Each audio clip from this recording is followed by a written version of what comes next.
Hello and welcome, I'm Lyndon Walker, and I hope you enjoy the video.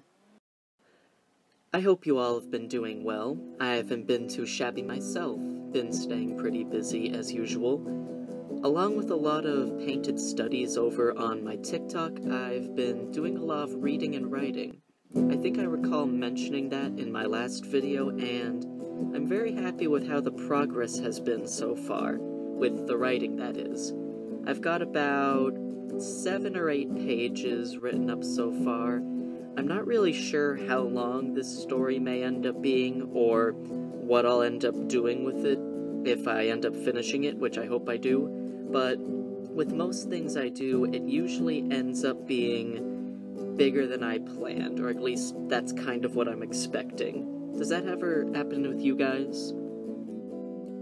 Anyway, today I'm doing a quick drawing motivated by wanting to test out a certain color palette. As you'll see later on, that color palette is just a monochrome blue subject with some vibrant magenta and black. But we'll see. I decided to format it in such a way that it could be a phone background, and I'm planning to put it up in my Instagram story, so if you like it at the end of this video, be sure to pop over, and hopefully, if I remember to put it up, you can save it. Anyway, with all that traditional art I've been doing, I also thought I'd take a moment to do a chill digital piece, so I don't forget how to. I find it very important to keep your skill level in different medias as close as possible. It's to me at least, a telltale sign of mastery is to create an ambiguity of medium. In other words, the viewer finds it difficult to tell whether, for example, you did a piece digitally or in gouache, or perhaps with colored pencils or acrylics.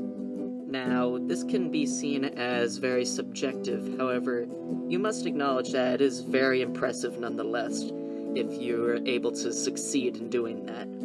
In any case, it never hurts to try out and practice new things. Speaking of which, I actually got some new supplies to play with the other day, a letterpress stamp set to be exact, and for those of you who may not be familiar, it's a bunch of wood and rubber stamps with the whole alphabet, plus numbers and some punctuations.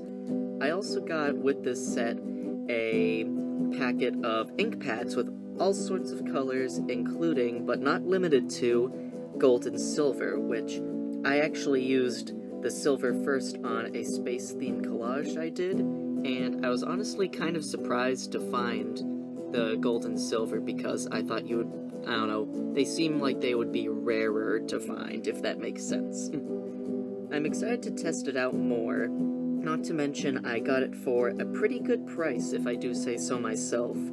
Letterpress fonts can tend to get pretty pricey, for lack of a better word. However, that's usually because they are either carved from wood or brass and such, usually by hand, but mine are just rubber attached to little blocks of wood, and they get the job done, and that's good enough for me. And not to mention, I'm also not, using these traditionally in any sort of, printing press. Though, I guess if I really wanted to, I could try and jury rig one up. But I don't think I really have enough letters to do anything, congruent. Is that the right word for it? Anyway, it might not end up looking that good, but honestly, that's not really the goal oftentimes for me, at least in projects like that.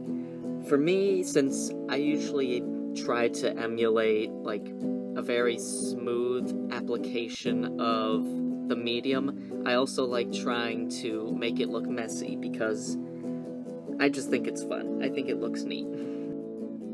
Okay. Something else fun that happened, or at least to me, because I'm a weirdo, is that I got a new pencil. It's a number 2 pencil, so we're real fancy over here. And what I really like about it is how it's made. So, it's a lacquer-free pencil that's made of cedar, so it doesn't have any, like, shiny paint or anything on it, so it feels very nice to hold. And the cedar itself kind of has, like, a pinkish reddish hue to it, which I think is a very nice touch. Not to mention, the aluminum that goes around the back of the pencil to hold the eraser is recyclable, and the eraser itself is biodegradable, as well as the ink, or at least, well, the ink is non-toxic, that's how I should say it. It also writes pretty well. I'm actually using it to write this script as I'm talking, or at least before I started talking. You know how scripts work. But anyway, if you're interested in this particular pencil, it's made by Field Notes brand. I'm not sponsored, but I just think it's neat. And also, I just like pencils. Also, I've been saying also a lot. Anyway, the eraser is green, which I just think is fun.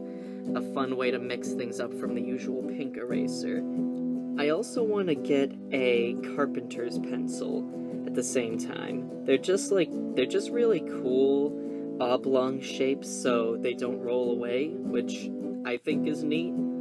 Also, I need to get some more gouache. I'm running low on all of my blues, my white, and my yellow. I also just took a moment to throw some laundry into the washer because I forgot I needed to be productive. But once I did that, I decided to make myself a little chai tea because I've been very yawny, probably because I'm still waking up a bit, but I've also been staying up a bit too late. However, I have been correcting that slowly but surely, kinda. I worked in a restaurant for a long time doing the dinner shift, so I'm very accustomed to being up very late, oftentimes around midnight or so, most days. So it's been a little arduous getting back on my normal sleep schedule, though I am doing generally better going to bed early and getting up early, which makes me feel like I have more time in the day, and it lets me get up peacefully, do my whole morning routine without panicking. But lately, I've been getting distracted by either reading or watching TikToks every single time. But at least I'm having a nice time, I suppose. Lately, what with everything going on, I've been trying to focus a bit more on being happy. It's really a simple thing, but I feel as though it goes a long way. Speaking of which, I've reignited my enjoyment in board games. I believe I've mentioned before here that I had gotten into playing chess. Well, I've gotten a few other games since then, including dominoes as well as Scrabble, which is kind of funny because I'm notoriously bad at spelling, which is even funnier when you realize I actually have a minor in creative writing, so you'd think I would be at least okay at spelling. That's not the case. I actually got both of these games from the Peabody Essex Museum gift shop, and the dominoes were on sale, which is a bonus. They are currently existing. They are very pretty. They're actually moon-themed dominoes, so all of the different phases of the moon are representative of a number value, which, depending on the game you're playing, can make it a little confusing, but I suppose that's just playing dominoes on hard mode. And in any case, now I bother all of my friends to play board games with me all the time, which is good for me. Anyway, I believe we're getting towards the end of the video now. This piece took me about 2.5 hours, so not too bad. I hope you enjoyed watching and listening along, and perhaps I'll see you in the future. Bye-bye.